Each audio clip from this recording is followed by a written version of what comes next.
ನಮ್ಮ ಹೋಲಿಕೆಗೆ ಸರಿಯಾಗಿ ಮನುಷ್ಯರನ್ನು ಉಂಟು ಮಾಡೋಣ.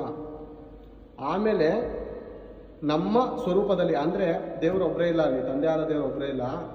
ತಂದೆಯಾದ ದೇವರು, ಯೇಸು ಕ್ರಿಸ್ತನು, ಪರಿಶುದ್ಧಾತ್ಮನು, 3 ಜನ ಇದ್ದಾರೆ. ಒಬ್ಬರಿಗಿಂತ ಹೆಚ್ಚಾಗಿದ್ದರೆ ನಾನು ಅಂತ ಬರಲ್ಲ, ನಾವು ಅಂತ ಬರ್ತಾರೆ. ಆರಂಭದಲ್ಲೇ ಪ್ರೇರೆ 3 ಜನ ತಂದೆ, ಮಗ, ಪರಿಶುದ್ಧಾತ್ಮರು ಇದ್ದಾರಂತ ನಮಗೆ ಸತ್ಯವೇದ ಗ್ರಂಥ ಹೇಳುತ್ತೆ. ಅನೇಕರು ಮಹಾಜ್ಞಾನಿಗಳಾಗ್ಬಿಟ್ಟು ಏನು ಮಾಡಿದ್ದಾರೆ, ಯೇಸು ಕ್ರಿಸ್ತನ ಒಬ್ಬನೇ ತ್ರಿಬಲ್ ಆಕ್ಟಿಂಗ್ ಮಾಡ್ತಾ ಇದ್ದಾನೆ. ಬ್ರಹ್ಮ, ವಿಷ್ಣು, ಮಹೇಶ್ವರ, ಆತನೇ ತ್ರಿಬಲ್ ಆಕ್ಟಿಂಗ್. ಏನು ನಟನೆ ಮಾಡುವಂಥದ್ದು ಏನು ಅವಶ್ಯಕತೆ ಇದೆ ಆತನಿಗೆ ಪ್ರೇರೆ? ಇಷ್ಟು ಸ್ಪಷ್ಟವಾಗಿ ನಮ್ಮ ಸ್ವರೂಪದಲ್ಲಿ ಅಂತ ಬರೆದಿದ್ರು. ನಮ್ಮ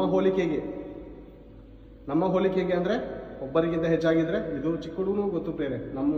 ನಮಗೆ ಗೊತ್ತಾಗ್ತಾ ಇಲ್ಲ ಅಂದರೆ ನಾವು ನಿಜವಾಗ್ಲೂ ಜ್ಞಾನವಂತರ ಅಥವಾ ಮೂಢರ ಅಂತ ನಮ್ಮನ್ನು ಪರಿಶೀಲನೆ ಮಾಡಿಕೊಂಡ್ರೆ ನ್ಯಾಯ ವಿಚಾರಣೆ ಗುರಿ ಆಗೋದಲ್ಲ ಪ್ರೇರೆ. ಆಮೇಲೆ ದೇವರು ನಮ್ಮ ಸ್ವರೂಪದಲ್ಲಿ ನಮ್ಮ ಹೋಲಿಕೆಗೆ ಸರಿಯಾಗಿ ಮನುಷ್ಯರನ್ನು ಉಂಟು ಮಾಡೋಣ. ಮಂಗನಿಂದ ಮಾನವ ಅಲ್ಲ. ಚಾರ್ಲಿಸ್ ಡಾರ್ವಿನ್ ಹೇಳಿದ ಹಾಗೆ ಮಂಗನಿಂದ ಮಾನವ ಅಲ್ಲ ನಮ್ಗೆ. ಅಥವಾ ಒಂದು ವೇಳೆ ಏನೋ ಕೋತಿ ಥರ ಆಡ್ತಾ ಇದ್ದೀವಿ ಅಂದರೆ ನಮ್ಮ ಮನಸ್ಸು ಬೇಜಾರಾಗುತ್ತೆ. ಮತ್ತು ನಾವು ಮಂಗನಿಂದ ಮಾನವ ಅಂದರೆ ಅದು ಹೆಂಗೆ ಸೇರಿಸ್ಕೊಂಡಿರ್ತೇವೋ ಜ್ಞಾನಿಗಳು. ಅನೇಕರು ಹೇಳೋಂಥ ಮಾತು ಮಂಗನಿಂದ ಮಾನವ ಅಂತ. ಚಾರ್ಲಿಸ್ ಡಾರ್ವಿನ್ನೇ ಒಪ್ಕೊಂಡಿದ್ದಾನೆ ಬೇರೆ.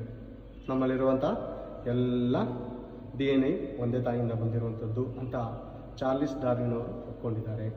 ಓಕೆನಾ? ಮಂಗನಿಂದ ಮಾನವಲ್ಲ. ಹಾಗಿದ್ರೆ ಮಂಗನಿಂದ ಮಾನವ ಆಗಿದ್ರೆ ಈಗ ಬೆಳೀತಾರಂತ, ಅಂದರೆ ಹುಟ್ಟು ಬರ್ತಾರಂಥ ಮಕ್ಕಳುಗಳಿಗೆ ಬಾಲ ಇರಬೇಕಾಗಿತ್ತು ಅಲ್ವಾ?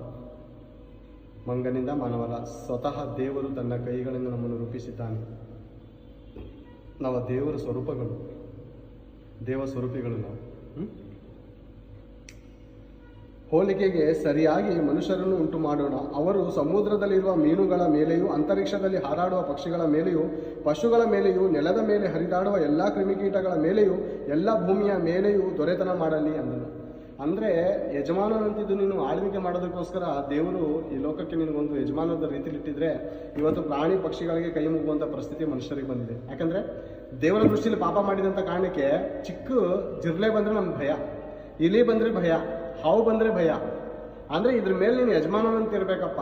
ನೀನು ಇದಕ್ಕೆ ಒಡೆಯ, ನೀನು ಹೇಳ್ದಂಗೆ ಕೇಳ್ಕೊಂಡಿರ್ಬೇಕು. ಹೌದಾ? ಹೌದು ಪ್ರಿಯ. ನೋಹನ ಕಾಲದಲ್ಲಿ ನಾವು ಮುಂದೆ ನೋಡ್ಬೋದು. ನೋಹನ ಕಾಲದಲ್ಲಿ ಏನು ಪ್ರೇರೆ, ಎಲ್ಲ ಜೊತೆಯಾಗಿ ಬರ್ತಾ ಇದೆ, ನಾವೇ ಒಳಗಡೆ ಸೇರ್ಕೋತಾ ಇದೆ. ಅಂದರೆ ಅವ್ರಿಗೆ ಕೇಡು ಮಾಡ್ತಾ ಇಲ್ವಾ? ಆ 8 ಜನಕ್ಕೆ ಗಂಡ ಹೆಂಡತಿ, 3 ಮಕ್ಕಳು, 3 ಜನಕ್ಕೆ ಸೊಸೆಯರು, ಹೆಣ್ಮಕ್ಳಿಗೆ. 8 ಜನಕ್ಕೆ ಕೇಳು ಮಾಡಲಿಲ್ಲ. ಅವು ಮಾಡಲಿಲ್ಲ. ಎಂತೆಂಥ ಭಯಂಕರವಾದ ಮೃಗಗಳಿರ್ಬೋದು, ಕೇಳು ಮಾಡಿಲ್ಲ. ಯಾಕೆ? ಆತನು ದೇವರಿಗೆ ಒಳಪಟ್ಟನು, ಆ ಪ್ರಾಣಿಗಳು ಆತನಿಗೆ ಒಳಪಟ್ಟವು. ಈ ದಿನ ಭಯ ನಮಗೆ, ಆತಂಕ. ಯಾಕೆ?